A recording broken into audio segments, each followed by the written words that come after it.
Hello everybody, this is Thrills and Gills here. Today I've got a little bit of a special video. Today I'm going to be showing off our newer selection of fish, which is our new Predator Exotic section. Now, usually I like showing off our cichlids upstairs, but we recently got this big new exhibit made specifically for our predators, and I thought I would show off some of our predators today. Our first friend on the list is quite a hard one to find if you don't know where you're looking, but it's quite a fun predator to have once it gets big enough. This is a red-tail barracuda. Now, although it does have the terrifying name of a barracuda, it is actually not a barracuda at all, and is actually a type of caracal. So it's more closely related to that of tetras than it is to something of a true barracuda, like a marine barracuda. They only get about 10 inches long, but they still bite very hard, but they can also stay with fish that are bigger than them because they're a one-shot fish. They'll only attack things that they can fully swallow. Next, we have our red-belly piranhas. We have 3 of them, 2 of which are just doing fine, and our other one is kind of a rescue/runt. He has the unfortunate problem of not having a tail currently. I did not notice this when he came in from our shipments, but that is alright. Piranhas do tend to be a little bit nippy with one another, but they can regrow their tails, as most fish can, so we're going to give some nice medications and some help out so he can get that tail back. But we have 3 of them, along with 2 Raphael catfish, because if I put anything else in here, they'll get torn to shreds.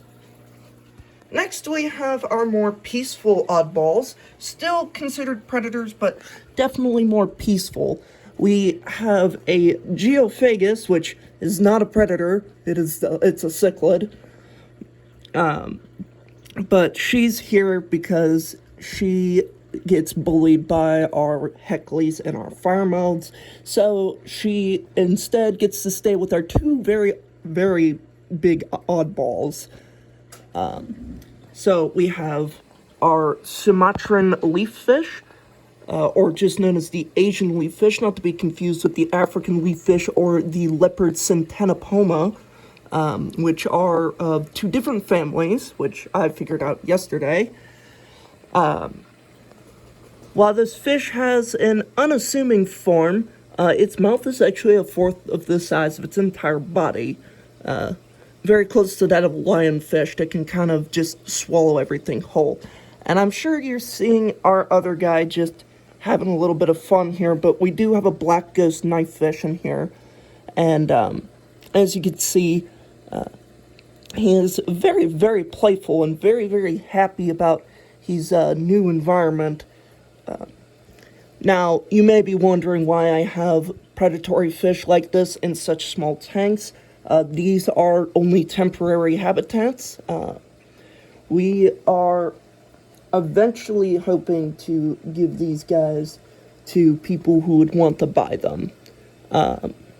So they're being raised in here for now until somebody would like to pick them up. We don't condone keeping them in these size tanks for their whole lives. These are purely and only temporary. These fish are not meant to be kept in tanks this small. Except for the leaf fish, he could probably stay in a tank about this size. They don't get much bigger than what they are. Next, we have our brackish exhibit with our red and green chromites, which you might have seen in one of my other videos.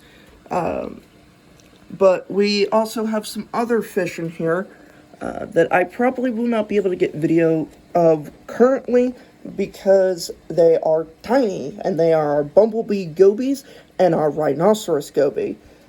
They are only about an inch each. If you're lucky, you might get to see one dart around, but I might have to dedicate a video to them so I can get time to specifically record them.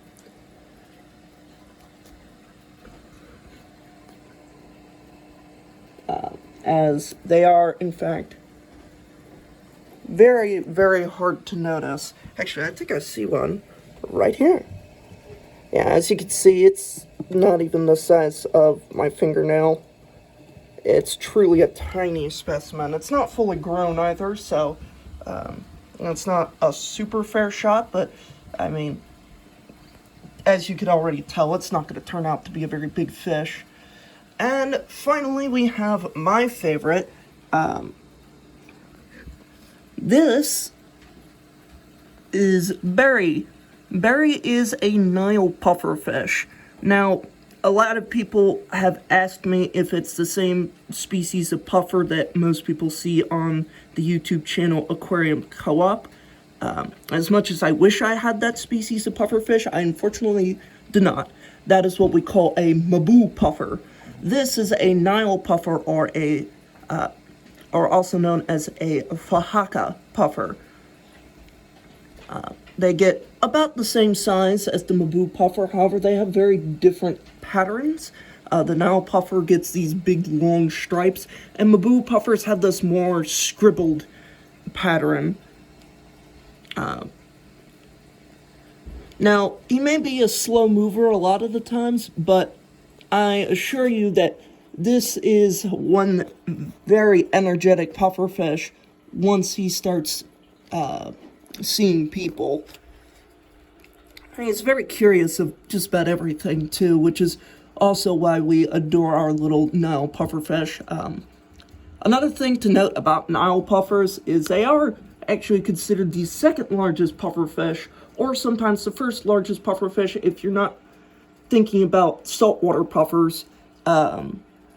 They do tend to compete with the Maboo puffer for size, as they are both African pufferfish, and they both get almost around 1.5 feet.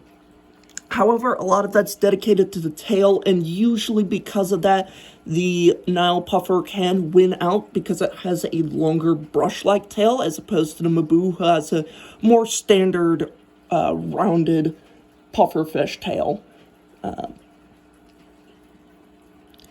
But yeah, that is our predator section.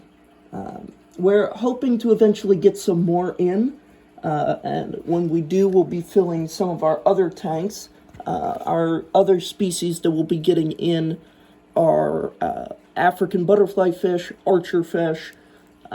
We're going to be looking for a needle-nosed carchin, or just known as the false needle-nosed gar. And, of course, the final fish I'll be trying to look for this month specifically is a headstander. I've seen them. I've always wanted to take care of one. Just never really had a tank for one. But now that we're doing a sell and a raise and sell kind of deal, it's a lot easier to keep predators around. But I do suggest that if you're going to keep any of these predators as true pets and you're not going to sell them, then it's best that these predators have a 75 or over, especially if it's something like the Barracuda puffer, the Barracuda, really any of these bigger predatory fish should be kept in large tanks, because they're simply juveniles right now, but juveniles never stay small, and as I said, some of these fish will get up to 13, 14, even 17 inches like the ghost knife fish. So you really have to be careful with that sort of stuff. But for now, that's everything. And I'll be coming back soon to update with some more videos. And don't worry, I will be making specific dedicated videos to each of these predators where we will be talking about how you would properly take care of them, as I do with most of my fish. So, until then, I'll see you guys on the high tide. Bye!